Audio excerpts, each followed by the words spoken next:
ஆண்டவராகிய இயேசுவின் நாமத்தில் தொலைக்காட்சி நேயர்களுக்கு அன்பின் வாழ்த்துக்கள். இந்த நாளின் செய்தி ஆதியாகமத்தின் புஸ்தகம் 49ஆம் அதிகாரம். இந்த ஆதியாகமம் 49ஆம் அதிகாரத்திலிருந்து பல செய்திகளை இந்த ஊடகத்தில் பேசியிருக்கிறேன். சில நேரங்களில் சில மனிதர்கள் என்ற தலைப்பிலே பேசியிருக்கிறேன். ஆனால் இந்த நாளிலே நான் உங்களோடு பேச விரும்புகிற அந்த கர்த்தருடைய வார்த்தை என்னவென்றால், இந்த 49ஆம் அதிகாரத்திலே ஒரு 3 சம்பவங்களை நாம் பார்க்கிறோம். இந்த 49ஆம் அதிகாரம் ஒரு தீர்க்க தரிசனமான ஒரு அதிகாரம். இன்றைய திருச்சபை எப்படி இருக்கும், வருங்காலத்திலே மக்கள் எப்படி இருப்பார்கள் என்பதையெல்லாம் சொல்லுகிற ஒரு தீர்க்க தரிசன புஸ்தகம். யாக்கோபினுடைய கடைசி வார்த்தைகள், அதாவது யாக்கோபு ஒரு தீர்க்கதரிசியாய் தன் வாழ்க்கையை முடித்தார். அந்த தீர்க்க தரிசனங்களை உங்களோடு நான் பகிர்ந்து கொள்ள இருப்பேன். முதலாவது, அவருடைய இந்த 49ஆம் அதிகாரத்துல கிறிஸ்துவின் முதலாம் வருகை குறித்து அவர் பேசுகிறார். கேட்கிறேன், கிறிஸ்துவின் முதலாம் வருகை. அடுத்தபடியாக கிறிஸ்துவின் 2ஆம் வருகை. நான் வசனங்களை சொல்லுகிறேன். மூன்றாவதாக, அன்பானவர்களே, இன்றைய திருச்சபை எப்படி இருக்கும்? முதலாவது, the first coming of Christ, கிறிஸ்துவின் முதலாவது வருகை, அவருடைய பிறப்பு, அவருடைய வாழ்க்கை, அவருடைய காரியங்கள் எல்லாமே சொல்லப்பட்டது. அவருடைய பாடுகள், அவருடைய மரணங்கள் எல்லாமே சொல்லப்பட்டது. இரண்டாவதாக, கிறிஸ்துவனுடைய 2ஆம் வருகை. 16ஆம் வசனத்திலிருந்து 28ஆம் வசனம் வரைக்கும், ஆதியாகமம் 49:16 28ஆம் வசனம் வரைக்கும் கிறிஸ்துவின் 2ஆம் வருகை. வேதம் இருக்குமானால் என்னோடு சேர்ந்து நீங்களும் தியானிக்க கேட்கிறேன், ஊழியர்கள். ஆதியாகமம் 49ஆம் அதிகாரம் 1 முதல் 15 வசனங்கள் வரை அவருடைய முதலாவது வருகை, அவருடைய பிறப்பு நான் வாசிக்கிறேன். முதலாவது, ஆதியாகமத்து புஸ்தகம் 49ஆம் அதிகாரம் 1 முதல் 7 வரை. அங்கே சொல்லப்பட்ட வார்த்தை, யாக்கோபு தன் குமாரரை அழைத்து, நீங்கள் கூடி வாருங்கள், கடைசி நாட்களில் உங்களுக்கு நேரிடும் காரியங்களை அறிவிப்பேன். அடுத்து சொல்லுகிறார், அதாவது கூடி வந்து கேளுங்கள், உங்கள் தகப்பனாகிய இஸ்ரவேலுக்கு செவி கொடுங்கள். அங்கே சொல்லப்பட்ட ஒரு வார்த்தை, அதாவது 7ஆம் வசனத்துல வரைக்கும். 7ஆம் வசனம், யாக்கோபிலே அவளை பிரியவும் இஸ்ரவேலிலே அவர்களை சிதறவும் பண்ணுவேன். நீ கேட்கலாம், இதுக்கும் கிறிஸ்துவின் வருகைக்கும் என்ன சம்பந்தம்? ஏராளமான சம்பந்தம் உண்டு. கவனிங்கள். ஏன் சொல்லுகிறார் என்று சொன்னால், தன் ஜனங்கள் ஆயத்தப்படுத்தப்பட வேண்டும். அது ஒரு வார்த்தை எழுதப்பட்டிருக்கிறது. அதாவது 6ஆம் வசனம், நீ அவருடைய கூட்டத்தில் சேராதே. இரண்டாவது, அவர்கள் எப்படி இருப்பார்கள்? ஒரு புருஷனை கொன்று தங்கள் அகங்காரத்தினாலே அரங்களிலும் நிர்மூலமாக்குவார்கள்.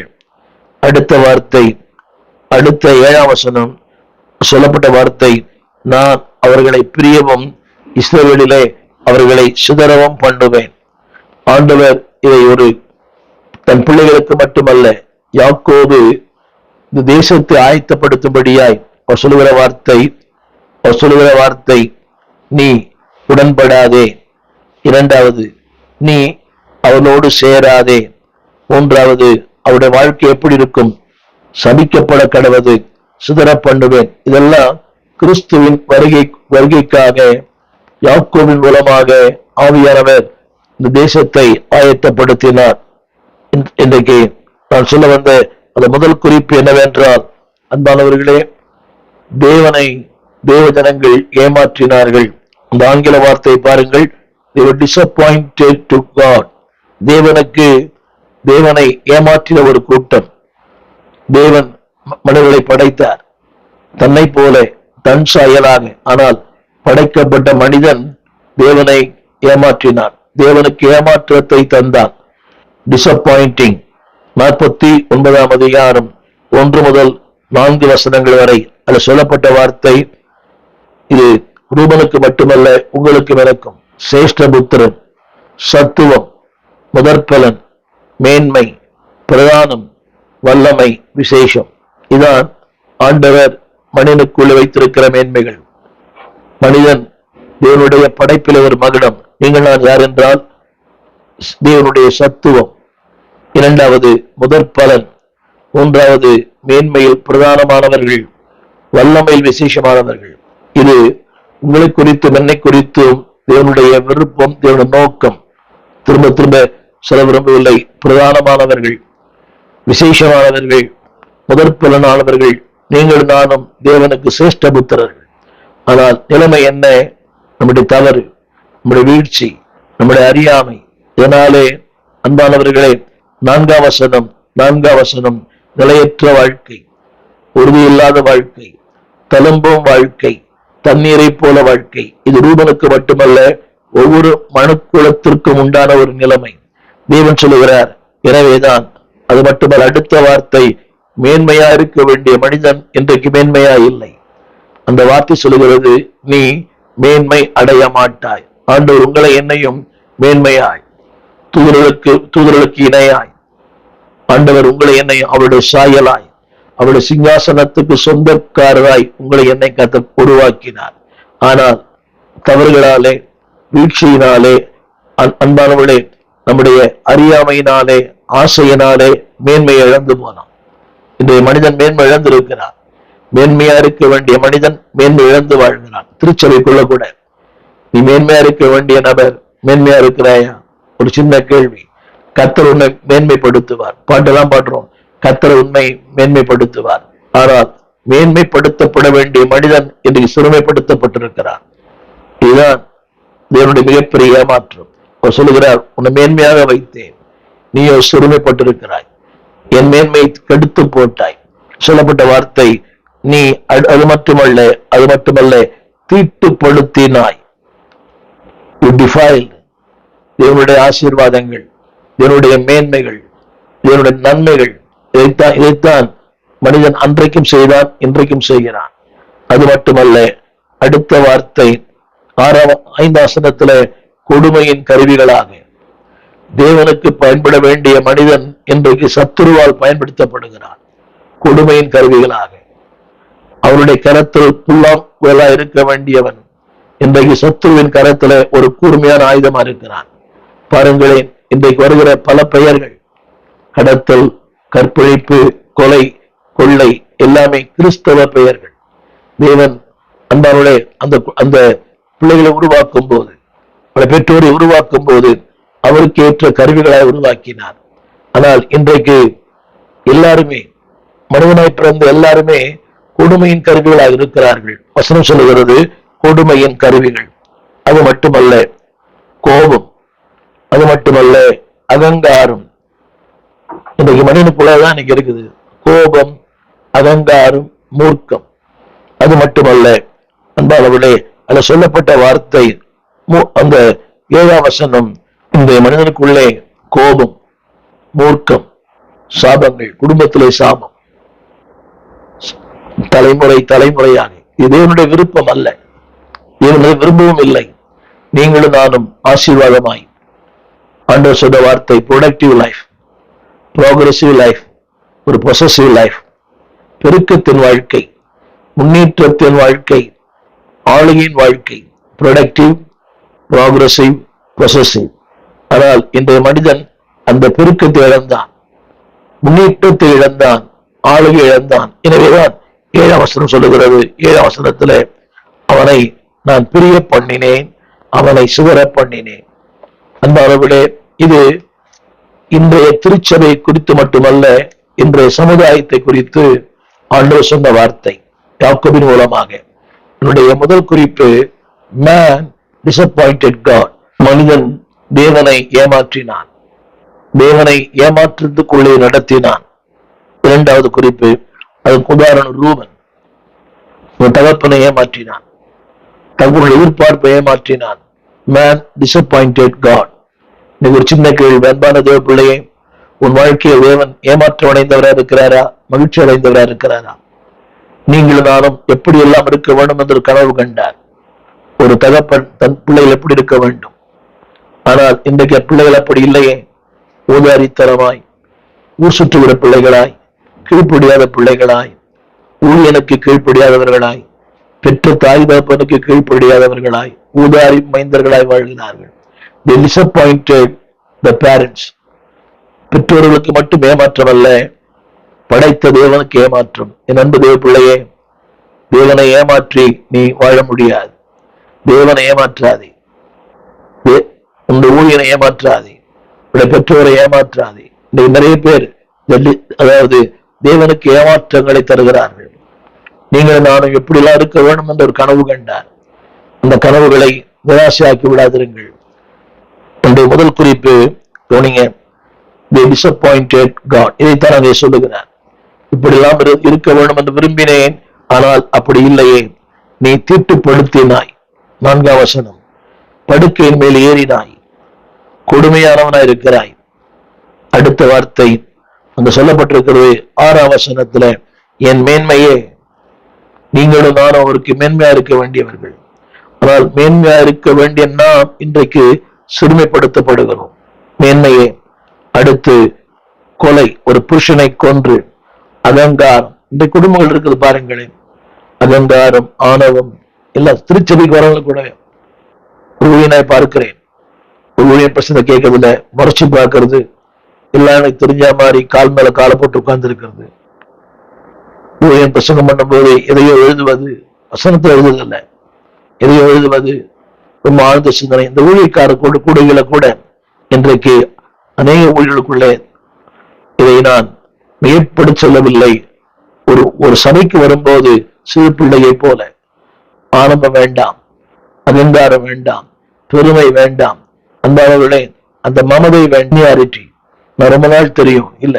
இவன் முதற் பலன், டாப் மோஸ்ட் சீனியர் பீப்புள். நீ திருச்சபையில ரொம்ப முதற் பலன்கள் தான் பிரச்சனை பண்ணுது. அவங்க ரொம்ப நாள் இருக்கிறாங்க, but they make problems. அதுத்தனோட சொல்றாரு, you are disappointing. இங்கே சொல்லப்பட்ட முதல் வார்த்தை disappointing people, தேவனை ஏமாற்றின ஜனங்கள். இரண்டாவது dishonorable people.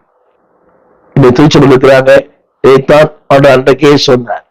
dishonorable, கனம் பண்ணாத ஜனங்கள். வாசிக்க கேளுங்கள் 5ஆம் வசனம், 6ஆம் வசனம். அந்த வசனம் சொல்லுகிறது, அவர்கள் கொடுமையின் கருவிகள். dishonoring God. அது மட்டுமல்ல, பிதாவின் ஆலோசனைக்கு கீழ்ப்படியாதவர்கள், உலக ஆலோசனைக்கு கீழ்ப்படுகிறவர்கள். வசனம் சொல்லுகிறது, அவருடைய ரகசிய ஆலோசனைக்கு உடன்படாது. இன்னைக்கு தேவ ஆலோசனைக்கு கீழ்ப்படிய வேண்டிய அநேகர் உலக மனிதர்கள். திரும்ப சொல்லுகிறேன், உங்களுக்கு ஆலோசனை கொடுக்கிறவர் ஒரு உலக மனிதனா இருப்பாரையானால் உங்களுடைய வாழ்க்கை தறிக்கெட்டு போகும். உங்களுக்கு ஆலோசனை கொடுக்கிறவர் ஒரு உலக மனிதனா இருப்பானால் உங்கள் வாழ்க்கை தடம் புரண்டு போகும். இதைத்தான் திருமறை சொல்லுகிறது. அந்த ஆலோசனைக்கு உடன்படாது. அறிவாளியா இருக்கலாம், அனுபவங்கள் இருக்கலாம், ஆனால் ஆவியானவர் இல்லை. ஒருவேளை ஒரு பேரையா இருக்கலாம், ஒரு ஏழை ஊழியக்காரனா இருக்கலாம். அந்த ஆலோசனையில தேவனுடைய மகத்துவம் உண்டு, தேவனுடைய கிரியைகள் உண்டு. அந்த ஆலோசனை தேவனுடைய அபிஷேகம் உண்டு. அதே ஆலோசனை, திரும்ப சொல்லுகிறேன், இன்றைக்கு உலக ஆலோசனைகள் தான் அதிகமாய் இன்றைக்கு நம்பப்படுகிறது. அவர் சொன்னார், இவர் சொன்னார், உலகம் என்ன சொல்லும், ஒருவள் என்ன சொல்லும். உலகத்திற்காக வேண்டாம். திருமணங்கள், ஆடம்பர திருமணங்கள், கடன் வாங்கி பிறந்த நாள், ஆடம்பர பிறந்த நாள், ஏன்னா அவர் பண்ணார். அதுக்கு இவன் சொல்ல கருத்து எதிர்பார்க்கிறார்கள், உலகம் எதிர்பார்க்கும். ஆனா அந்த எதிர்பார்ப்பை நிறைவேற்ற உங்களால முடியாது. இருந்தா பண்ணுங்க. ஒரு பிறந்த நாள் ஆடம்பர செலவு, அது தேவையே இல்லை. ஆண்டவர் நன்றி சொல்லுங்கள், ஆண்டவரை துதியுங்கள். புரியுதா உங்களுக்கு? அதுபோல எல்லாமே ஆடம்பரமான காரியங்கள், திருமணங்கள் ஆடம்பரம், பண்டிகைகள் ஆடம்பரம், உடன்படாது. அடுத்த வீட்டுக்காரன் செய்யலாம், அவர் செய்யலாம், இவர் செய்யலாம், ஆனா நீங்க உடன்படாதீர்கள். உங்களுக்கு தேவன் என்ன சொன்னாரோ அதை மட்டும் செய்யுங்க. Don't dishonoring God. தேவனை அவமானப்படுத்தாதீர்கள். முதலா சொன்னேன், தேவனை ஏமாற்றாதிருங்கள். இரண்டாவது, தேவனை அவமானப்படுத்தாதிருங்கள்.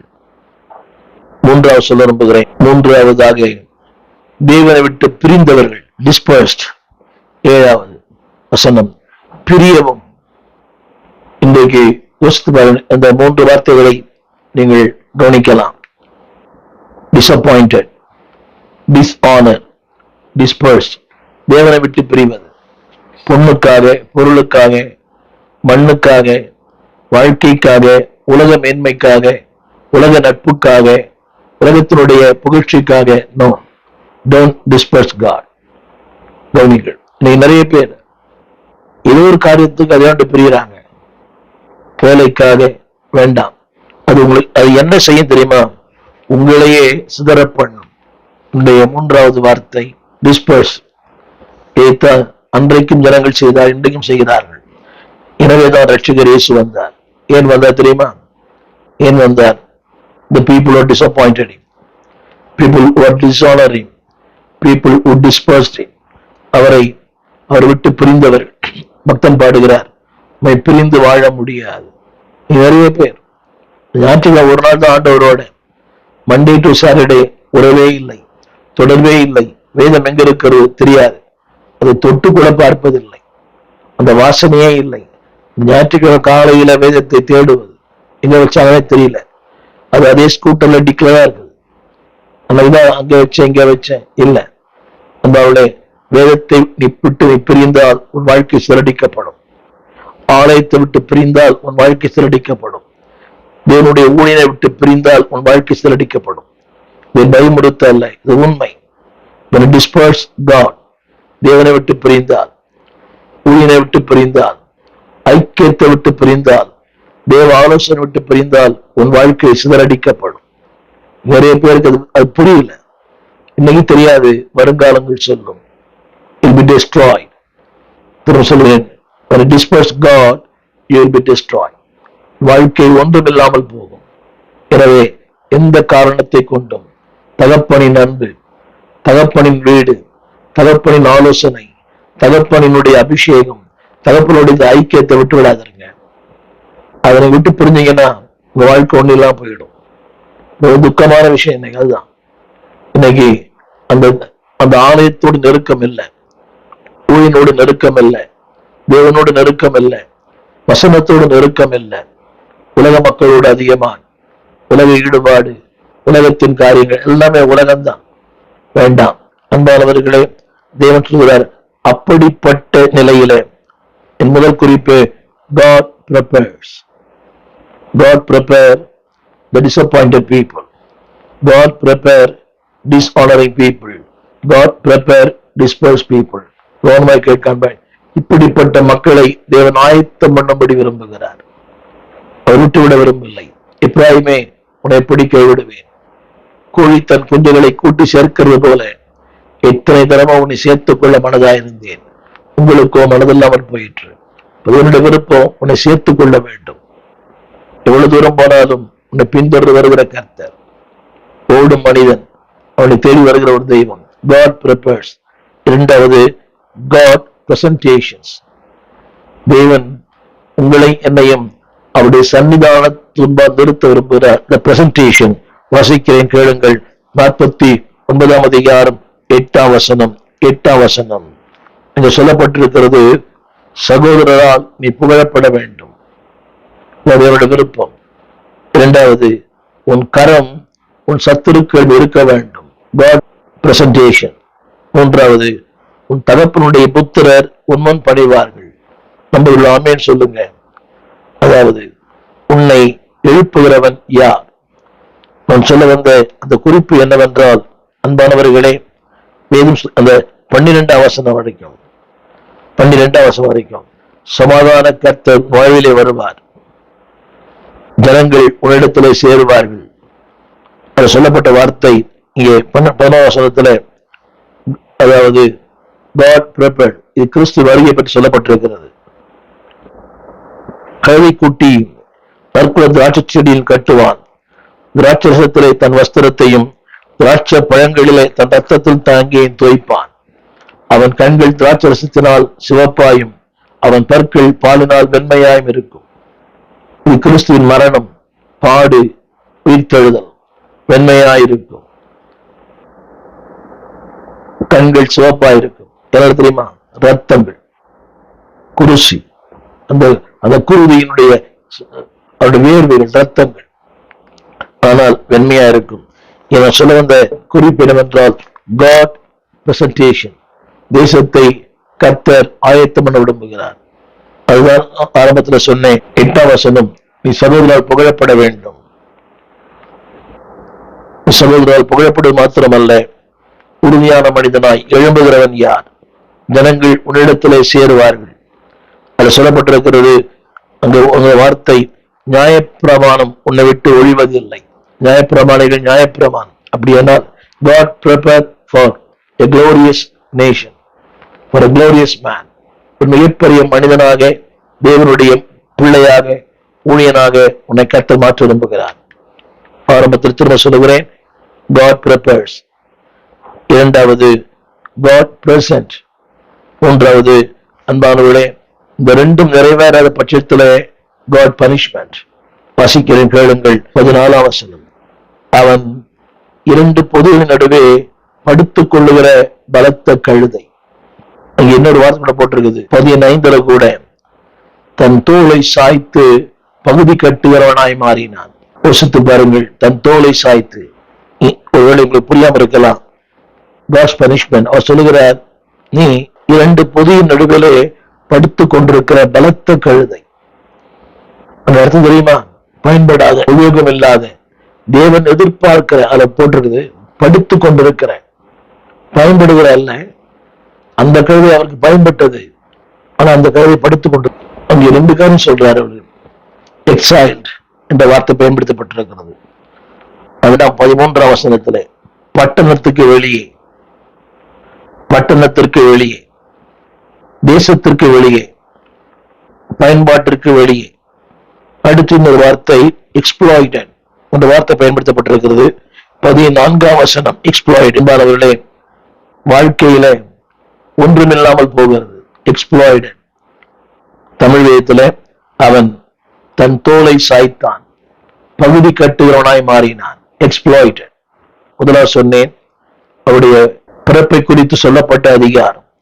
இரண்டாவது, அவருடைய வருகை குறித்து சொல்லப்பட்ட அதிகாரம். ஆதியாகமம் 49, அவருடைய வருகை குறித்து 16ஆம் வசனம், தான் இஸ்ரவேல் கோத்திரத்தில் ஒரு கோத்திரமாகி தன் ஜனத்தை நியாயம் தீர்ப்பான்.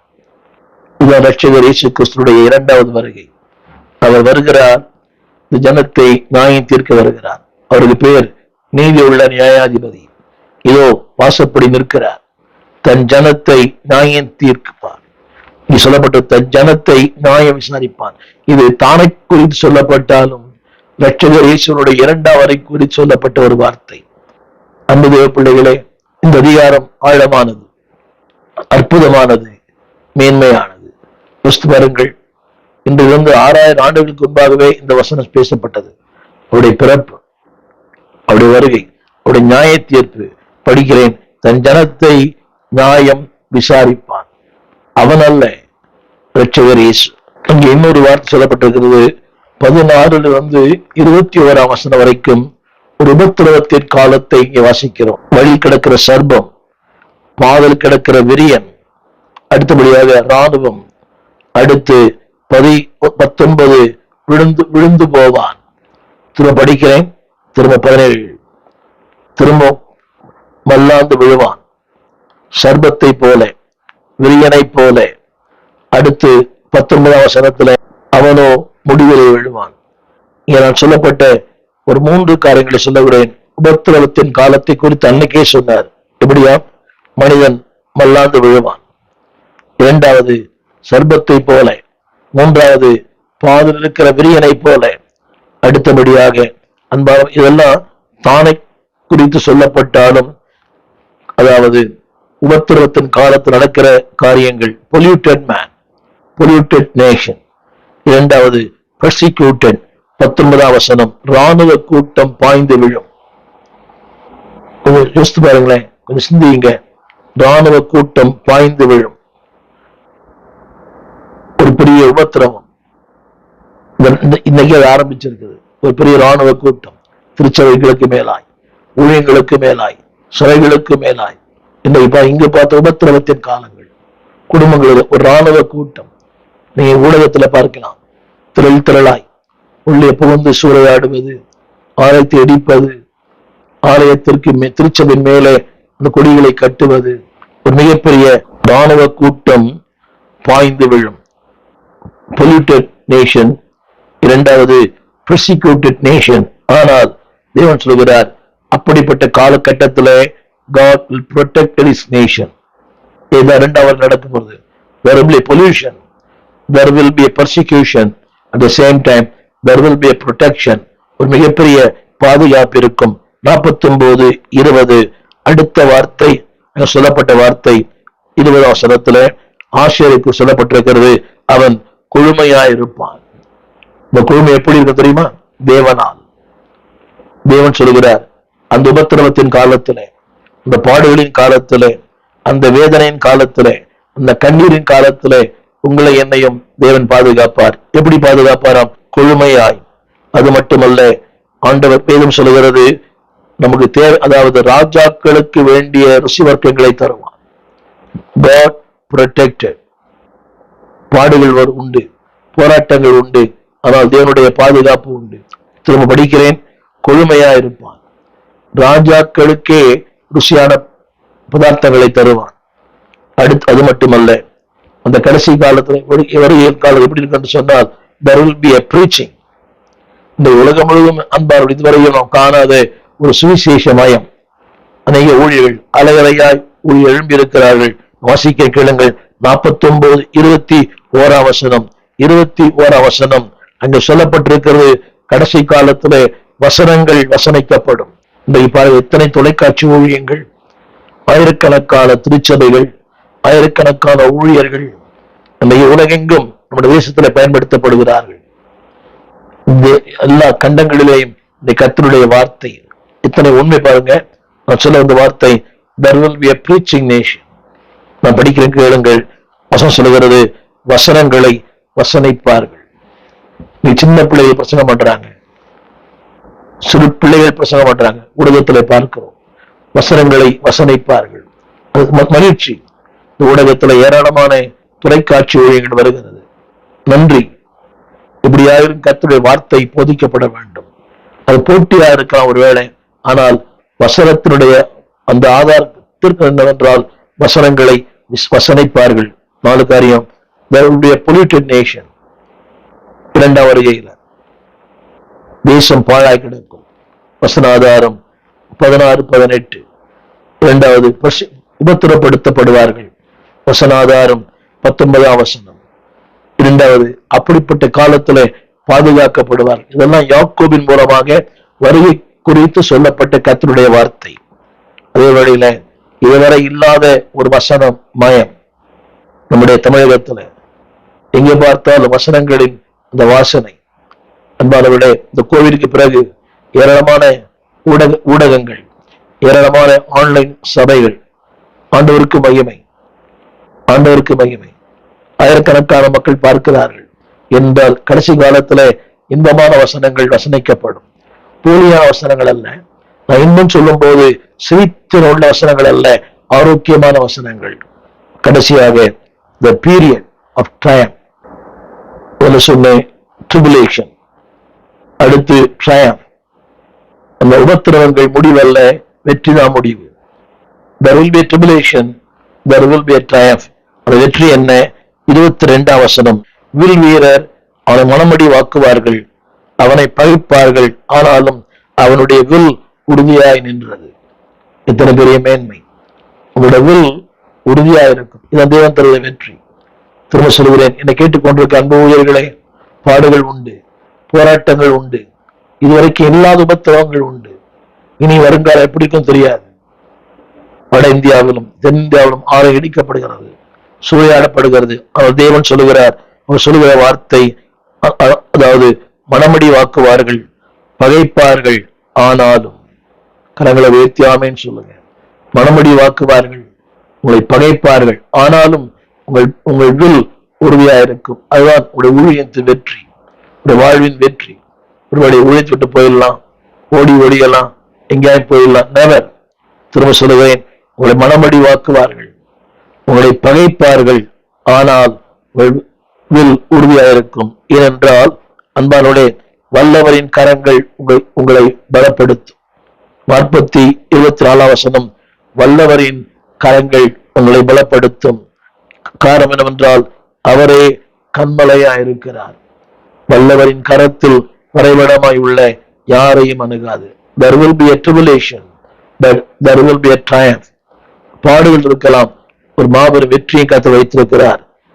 கடைசியாக நான் சொல்ல வந்த வார்த்தை, அந்த வெற்றிக்கு இன்னொரு வெற்றி சொல்ல விரும்புகிறேன். தேவன் தருகிற வெற்றி பேசப்படுகிற வெற்றி. தேவன் தருகிற வெற்றி நிரந்தரமான வெற்றி. தேவன் தருகிற வெற்றி நித்தியமான வெற்றி. அந்த வெற்றியை கர்த்தர், அன்பார்களே, பென்யமீன் சொல்லப்பட்ட வார்த்தை ஆதியாகமத்தின் புஸ்தகம் 49:27. அவன் கொள்ளையிடுவான், அவன் கொள்ளையிடுவான், இரண்டாவது பங்கிடுவான். பென்யமீனை பற்றி கொள்ளையிடுவான், பங்கிடுவான். இது வெற்றி இல்லையா? சத்துருக்கள் மத்தியில், பாடுகள் மத்தியில், போராட்டங்கள் மத்தியில் கொள்ளையிடுவான், இரண்டாவது பங்கிடுவான். அது மட்டுமல்ல, அடுத்த வார்த்தை 28 அவருடைய தகப்பன் அவர்களை ஆசீர்வதிக்கையில் அவனுக்குரிய ஆசீர்வாதங்கள் உண்டு என்று சொல்லப்பட்டிருக்கிறது.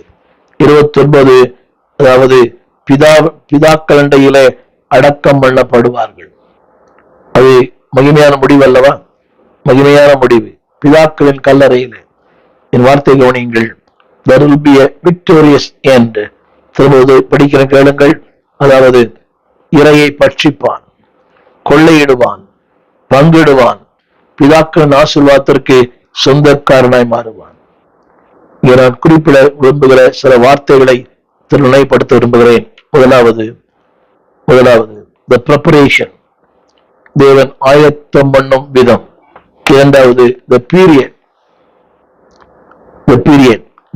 அதாவது நான் சொல்ல வந்த முதல் கருத்து the preparation of the nation. இரண்டாவது the period of tribulation, உபத்திரவங்கள் காலங்கள் உண்டு. ஆனால் மூன்றாவதாக the period of triumph, அதிலே தேவன் உங்களை ஆயத்தப்படுத்துகிறார். எப்படிப்பட்ட ஜனங்கள்? disappointed people, dishonoring people, dispersed people. ஆனால் தேவன் கொடுக்கிற வார்த்தை உங்களை என்னையும் எப்படிப்பட்ட மனிதனை மாற்றுகிறார்? protected people, preaching people, victorious people. எனவே இந்த நாளிலே அந்த யாக்கோபின் வார்த்தை, நீங்களும் நானும் protected, preaching, victorious. நான் சொல்ல அந்த 27 இறையை பட்சிக்கிறவன், கொள்ளையிடுகிறவன், பங்கிடுகிறவன், கோத்திரங்களை ஆசீர்வதிக்கிறவன். அது மட்டுமல்ல, தேவனுடைய உன்னதமான ஆசீர்வாதத்திற்கு சொந்தக்காரன். 21 தேவ ஜனத்தோடு சேர்க்கப்பட போகிறவன், பிதாக்கள் இண்டையிலே கொண்டு போய் சேர்க்கிறவன். என்னுடைய ஊழிய அப்படிதானே? நம்முடைய ஜனத்தை நம்முடைய பிதாக்கள் இண்டை கொண்டு போய் சேர்க்க வேண்டும். ஆபிரகாம், ஈசாக்கு, யாக்கோபு என்கிற நம்முடைய பிதாக்கள் இண்டையிலே நம்முடைய ஜனத்தை சேர்ப்போம். எனவே அன்றைக்கு யாக்கோபு தீர்க்க சொன்ன வார்த்தை உங்கள் ஊழியத்திலும் நிறைவேற அர்ப்பணிப்போம், ஜெபிப்போம். அவருடைய கடைசி வார்த்தை, ஆனால் தீர்க்க தரிசனமான வார்த்தை. உலகம் எப்படி இருக்கும்? சபை எப்படி இருக்கும்? மனிதர்கள் எப்படி இருப்பார்கள்? அதே வேளையில அவருடைய முதலாவது கிறிஸ்துவின் பிறப்பு, கிறிஸ்துவின் வருகை, உபத்திரவத்தின் காலம், கடைசியிலே அரசாட்சியின் காலம். நான் சொன்னேனே, அந்த அரசாட்சியின் காலம் என்ன? 26, 28 கூட அவர்கள் ஆசீர்வதிக்கப்பட்ட மக்களாய் மாறுவார்கள். அவனவனுக்குரிய ஆசீர்வாதம் உண்டு. அவனவனுக்கு ஒரு ஆசீர்வாதம் அரசாட்சியிலே. அது மட்டுமல்ல, அன்பானவர்களே, உங்கள் ஜனத்தோடு சேர்க்கப்படுவீர்கள். பிதாக்கள் அண்டையிலே உங்களை கொண்டு போய் சேர்ப்பார். அப்படிப்பட்ட மேலான வாழ்க்கைக்கு அர்ப்பணிப்போம். ஆரம்ப சொன்ன போல, not to be a disappointing people, dishonoring people, dispersed people, தேவனை ஏமாற்றுகிறவர்களாய், தேவனை கனவீனம் பண்ணுகிற மக்களாய், தேவனை விட்டு பிரிந்து வாழ்கிற மக்களாய் அல்ல, தேவனை கனம் பண்ணி தேவனோடு இசைந்து honoring God and also obeying God, தேவனை கனம் பண்ணி தேவனை கீழ்ப்படிந்து, அன்பானவர்களே, தேவனை ஏமாற்றுகிறார் அல்ல, தேவனை மகிழ்ச்சியாக்கி. கடைசியான வார்த்தை டிஸ்பர்ஸ், அவருடைய பிரிந்து வாழ்கிற மக்கள் அல்ல, சேர்ந்து வாழ்வோம். உதவி செய்வார். இப்படிப்பட்ட மக்களாய் நாம் இருப்போம். நான் சொன்னது கடைசி வார்த்தை, protected people, preaching people, victorious people. இப்படிப்பட்ட மக்களாய் வாழ உருவ தருவார். உங்களுக்கு ஜெபிக்க விரும்புகிறேன். ஜெபிப்போம். வானத்தையும் பூமியும் படைத்த நல்ல ஆண்டவரே, தர்மையான வேலைக்காக நன்றி. உங்களுடைய கிருபையின் கரங்களிலே எங்களை தாழ்த்துகிறோம். நாங்கள் ஆண்டவரே டிசப்பாயிண்டட் பீப்புளாக அல்ல, டிசார்டரிங் பீப்புளாக அல்ல, டிஸ்பர்ஸ் பீப்புளாக அல்ல, பலவீனம் பண்ணுகிற பிள்ளைகளாய், ஏமாற்றுகிற பிள்ளைகளாய், தேவனொட்டு பிரிந்து வாழ்கிற பிள்ளைகளாய் அல்ல, protecting people, பாதுகாக்கப்பட்டவர்களாய், preaching people, pleasant people, தேவனுக்கு இன்பமானவர்களாய், வெற்றின் பிள்ளைகளாய் வாழ எங்களை அர்ப்பணிக்கிறோம்.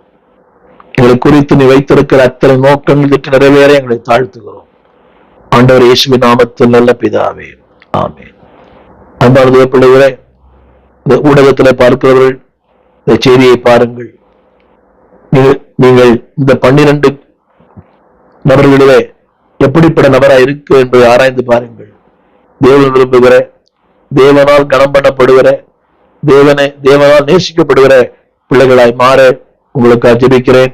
God bless you. எங்கள் விலாசம் போதகர் ஸ்டீஃபன் தேவகுமார், திறந்த வாசல் சபை, நம்பர் 65, பரமானந்த தெரு, 7 கிணறு, சென்னை 600001. தொடர்புக்கு 9841839287. மேலும் 04443183330. எங்கள் மின்னஞ்சல் stephenopendor@gmail.com. எங்கள் தேவ செய்திகளை யூடியூப் சேனலில் பார்த்து பயனடையுங்கள். தேவன் உங்களை ஆசீர்வதிப்பாராக.